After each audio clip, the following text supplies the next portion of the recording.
Hello dear students, today we are going to start our next topic, that is 5.2, and the name of the topic is Gopurams and Mandaps, and this topic is on page number 185 in your NCERT part 2 book.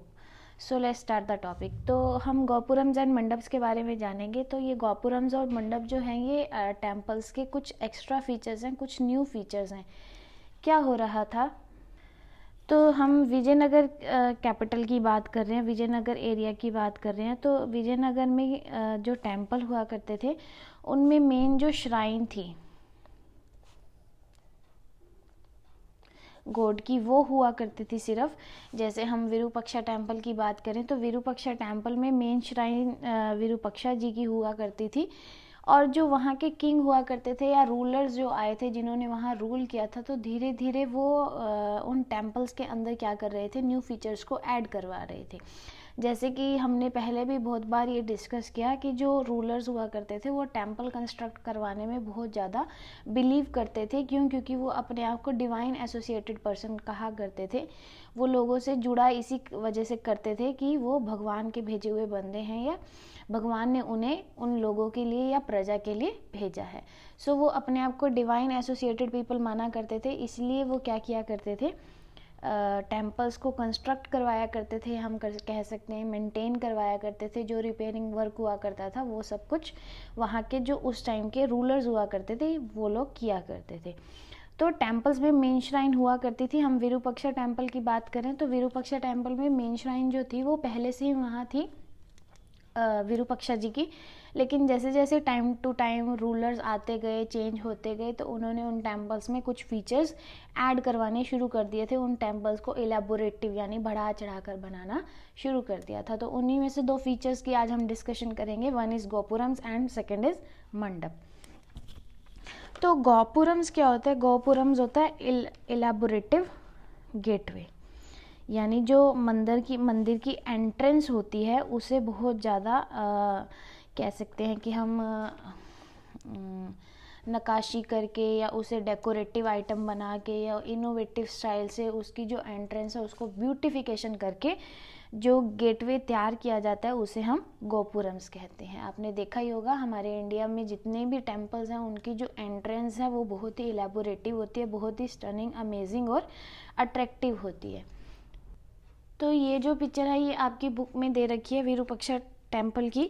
ये इसका क्या है, gateway है, यानी मतलब गोपुरम है. आप देख सकते हैं ये जो व्यू है ये कितना इलेबोरेटिव और कितना अट्रैक्टिव और कितना अमेजिंग, सुंदर हम कह सकते हैं. इस चीज़ को क्या कहा जाता है? गोपुरम्स कहा जाता है. यानी जितनी जो एंट्रेंस होगी मंदिर की उसे क्या कहा जाएगा? गोपुरम. और विरूपक्षा टेम्पल को देखो कितना इलेबोरेटिव बनाया गया था. आपने अपने शहर में भी देखा होगा जो टेम्पल्स हैं वो उनके जो एंट्रेंस होती है वो काफ़ी अमेजिंग होती है, अट्रैक्टिव होती है, जिन्हें गोपुरम के नाम से जाना जाता है. और गोपुरम को रॉयल गेटवे भी कहा जाता है, शाही गेटवे भी कहा जाता है. और इन गेटवे पे क्या होता है, जो राजा की स्टोरी होती है, जो राजा ने कारनामे किए होते हैं, जो राजा की अथॉरिटी होती है, वो सारा कुछ वहाँ पे मेंशन किया जाता है. मींस स्टोरी डिपिक्ट की जाती है, पिक्चर्स बनाई जाती है, जिससे हमें वहाँ के जहाँ वहाँ उस टाइम पीरियड में जो जो हुआ वो सब पता चल जाता है. ये देखिए ये विरूपक्षा टेम्पल का जो प्लान है, मतलब उसको कंस्ट्रक्ट करने से पहले जो वो मैप वगैरह बनाया जाता है वो बनाया गया है. तो ये विरूपक्षा का जो एक स्ट्रक्चर का फॉर्मेट है, तो ये जो दो शेडेड एरियाज़ हैं ये वहाँ के गेटवेज हैं, यानी हम कह सकते हैं कि ये गोपुरम्स हैं. और ये जो डॉटेड, ये आपकी बुक में 185 पे पिक्चर दे रखी है, आप उसे आराम से देख सकते हैं.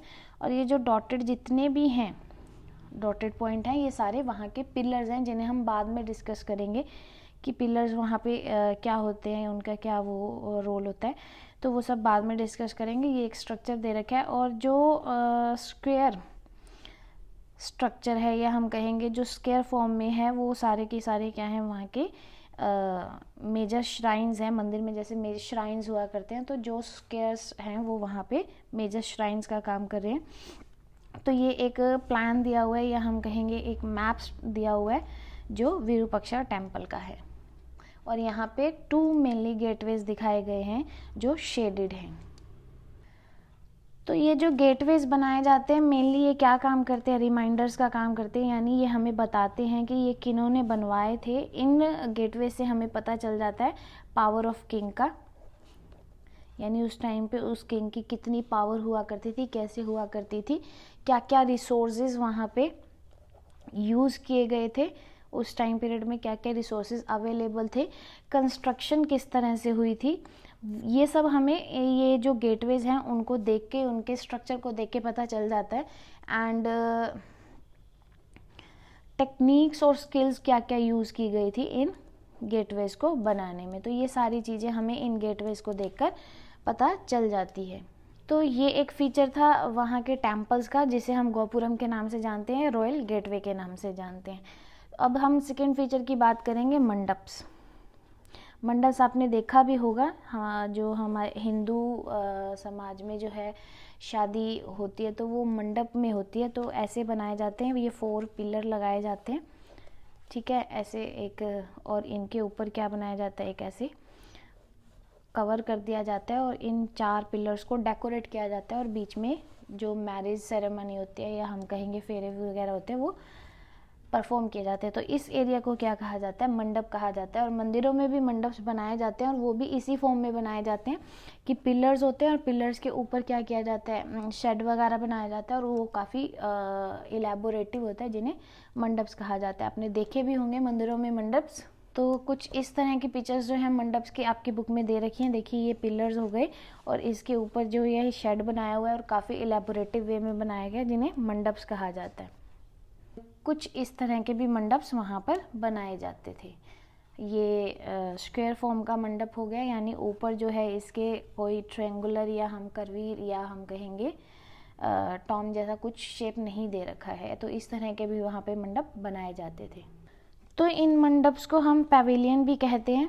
और पैविलियन क्या होता है, जो लॉन्ग पिलर्ड कॉरिडोर्स होते हैं उन्हें हम क्या कहते हैं, पैविलियन कहते हैं या मंडप्स कहते हैं। आप जब मंदिरों में जाते होंगे तो आपने देखे होंगे कि पिलर्स के वे से उसे क्या बनाया जाता है, एक रास्ता बनाया जाता है जो मेन श्राइन्स को लेके जाता है, जिसे हम मंडप कहते हैं। तो इसमें हम मेनली 2 टेम्पल्स की बात करेंगे। वन इज़ विरूपाक्षा, जिसके बारे में हम बहुत बार डिस्कस कर चुके हैं, and other is Vitthala temple. तो विरूपाक्षा जो टेम्पल हैं वो एक तरह की फॉर्म ऑफ शिवा, यानी शिव भगवान के रूप हैं, और इनका जो श्राइन था वो पहले से ही विजयनगर में पाया गया था, इसलिए वहाँ पे इस टेम्पल को बहुत ज़्यादा मान्य किया जाता है, या हम कहेंगे बहुत ज़्यादा इम्पोर्टेंस दी जाती है। और साथ ही साथ पहले उस टाइम पीरियड में जो विरूपाक्षा के नाम पे ही क्या किए जाते थे, सारे ऑर्डर्स और सारे सिग्नेटरीज जो थी वो इसी नाम पे, जैसे हमने लास्ट अपने टॉपिक में डिस्कस भी किया था, तो किया जाता था। और इनकी जो मैरिज सेरेमनी है वो एवरी ईयर वहाँ पे सेलिब्रेट की जाती थी। जैसे अगर हम नॉर्दर्न एरिया की बात करें तो यहाँ पे एवरी ईयर तुलसी विवाह किया जाता है, तो उस तरह से वहाँ पे विरूपाक्षा मैरिज सेरेमनी सेलिब्रेट की जाती थी। तो ऐसा कहा जाता है कि जो विरूपाक्षा टेम्पल में विरूपाक्षा जी की श्राइन थी वो 9th to 10th सेंचुरी में वहाँ पे पाई गई, और उसके बाद जैसे जैसे रूलर्स आते गए उन्होंने इन टेम्पल्स को क्या कर दिया, इलेबोरेटिव वे से डेकोरेट करना, या हम कहेंगे ब्यूटिफिकेशन जो था वो टेम्पल का करना स्टार्ट कर दिया था। जैसे हमने बात की गोपुरम की, वहाँ गोपुरम बनवाने लग गए, पिलर्स बनवाने लग गए, मंडप्स बनवाने लग गए। तो उस तरह से जो वहाँ के इलेबोरेटिव वर्क था वो वहाँ पे होता गया। जैसे कृष्ण देव राय की हम बात करें तो उन्होंने भी क्या किया था, इस टेम्पल को काफ़ी ब्यूटिफिकेशन किया था। तो यहाँ पे जिस राजा की बात की गई है दैट इज़ कृष्ण देव राय। इन्होंने इस टेम्पल को बहुत ज़्यादा ब्यूटिफिकेशन किया, गोपुरम्स बनवाए, मंडप्स बनवाए, और इन्होंने इतना ब्यूटीफुल इस टेम्पल को कर दिया था और इतने मंडप्स वहाँ पे बन गए थे और इतना इलेबोरेटिव गोपुरम वहाँ पे बना दिया गया था कि जो मेन श्राइन थी ना, यानी विरूपाक्षा जी की जो श्राइन थी, उनका जो दरबार था वो एक छोटा सा एक स्मॉल एरिया रह गया था उस टेम्पल में, मतलब वो मेन श्राइन तो थी लेकिन वो उस मंदिर की बहुत ज़्यादा छोटी सी जगह रह गई थी, और बाकी जो सारी चीज़ें थी वो वहाँ पे बहुत ज़्यादा एलेबोरेटिव या हम कहेंगे बहुत स्पेसफुल रह गई थी। मतलब बहुत बढ़ा चढ़ा के इस टेम्पल को डेकोरेट किया गया था, और जो मेन श्राइन था वो एक छोटा सा स्मॉल एरिया वहाँ पर लगता था। तो ये जो मंडप्स थे वहाँ पे काफ़ी ज़्यादा सेरेमनीज सेलिब्रेट किए जाते थे, फंक्शन सेलिब्रेट किए जाते थे, जैसे वहाँ पे म्यूज़िक परफॉर्म किया जाता था, डांसेस परफॉर्म किए जाते थे, ड्रामास मीन्स कोई रिलीजियस एक्ट परफॉर्म किया जाता था, जैसे कोई रामायण का सीन हो गया, कोई गीता का सीन हो गया, कोई महाभारत का सीन हो गया, तो इस तरह से वहाँ पे परफॉर्म किए जाते थे। और देवी देवताओं की मूर्तियों को वहाँ लाकर उनकी शादी करवाई जाती थी, जैसे हमने पढ़ा भी था कि विरूपक्षा की मैरिज सेरेमनी एवरी ईयर वहाँ पे सेलिब्रेट की जाती थी। तो इस तरह के वहाँ के जो मंडप थे वो यूज़ हो रहे थे मंदिरों में। अब हम बात करेंगे सेकंड टेम्पल की, विठला टेम्पल। विठला टेम्पल जो है वो मेनली विठल भगवान के लिए है, यानी विठला एक तरह के भगवान है जिन्हें फॉर्म ऑफ विष्णु भी कहा जाता है। क्या कहा जाता है? फॉर्म ऑफ विष्णु भी कहा जाता है। और विठला भगवान की जो पूजा है वो महाराष्ट्र में बहुत ज़्यादा की जाती है, यानी ये ऐसे हम कह सकते हैं, जैसे हमने पहले भी बात की थी कि उस टाइम पीरियड में लोकल गॉड्स हुआ करते थे, जो कम्युनिटीज़ होती थी वो अपने अपने भगवान को पूजा करते थे। तो विठला भगवान जो है वो महाराष्ट्र कम्युनिटी से बिलोंग करते थे, महाराष्ट्र एरिया से बिलोंग करते थे। तो जैसे हमें पता ही है कि जो महाराष्ट्र है वो इस तरफ है, और जो विरूपक्षा टेम्पल है वो कर्नाटक एरिया में। तो काफ़ी लॉन्ग डिस्टेंस बन जाता है। तो काफ़ी ज़्यादा हिस्टोरियंस जो थे वो इस बात से काफ़ी हैरान थे कि विठला टेम्पल यहाँ पे क्यों बनाया गया। फिर धीरे धीरे पता चला कि वहाँ के जो उस टाइम पे रूलर थे जिन्होंने ये टेम्पल बनवाया था, वो हर तरह के भगवान में विश्वास करते थे, यानी वो अपने एरिया को इम्पीरियल कल्चर से भरना चाहते थे। तो वो हर भगवान को बहुत ज़्यादा पूजते थे, रिस्पेक्ट देते थे, इसलिए उन्होंने महाराष्ट्र के भगवान यानी विठला भगवान का जो टेम्पल था वो वहाँ पर बनवाया था। और साथ ही साथ इसका एक और मेन फीचर भी है टेम्पल का, कि जो विठला टेम्पल है उसमें काफ़ी ज़्यादा हॉल्स हुआ करते हैं, बड़े बड़े कमरे जिसे हम कहते हैं। और एक और मेन फीचर है, जो मेन फीचर माना जाएगा इस टेम्पल का, वो था चैरियट स्ट्रीट। चैरियट स्ट्रीट क्या है, इसे बड़े ध्यान से समझना, ये MCQ पॉइंट ऑफ व्यू से काफ़ी इंपॉर्टेंट है कि चैरियट स्ट्रीट क्या है। देखो, ये गोपुरम हो गया मंदिर का, यानी ये एंट्रेंस हो गई जिसे हम गोपुरम कहते हैं, और ये क्या हो गया, मेन श्राइन हो गया, यानी मंदिर का मेन दरबार हो गया, जहाँ पे उस पर्टिकुलर मंदिर के भगवान रखे जाते हैं। तो गोपुरम से लेके मेन श्राइन तक जो वे बनाया जाता है, रास्ता बनाया जाता है, पाथ बनाया जाता है, स्ट्रीट बनाई जाती है, उसे वहाँ पे विठला टेम्पल में क्या कहा जाता है, चैरियट स्ट्रीट कहा जाता है। क्या कहा जाता है? चैरियट स्ट्रीट कहा जाता है। और ये चैरियट स्ट्रीट वहाँ का बहुत ही मेन फीचर है विठला टेम्पल का। और इस चैरियट स्ट्रीट के मतलब एरिया में यहाँ साइड बाय साइड क्या थी, काफ़ी चीज़ों की शॉप्स हुआ करती थी।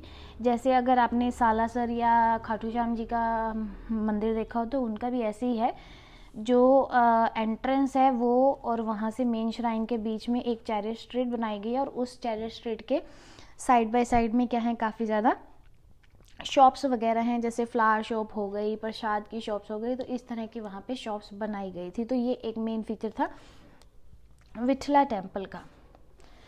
और जो स्ट्रीट थी उसे कवर किया गया था पिलर्स थे, यानी यहाँ काफ़ी ज़्यादा पिलर्स भी बनाए गए थे, और इन पिलर्स को डेकोरेट किया गया था स्टोन स्लैब से।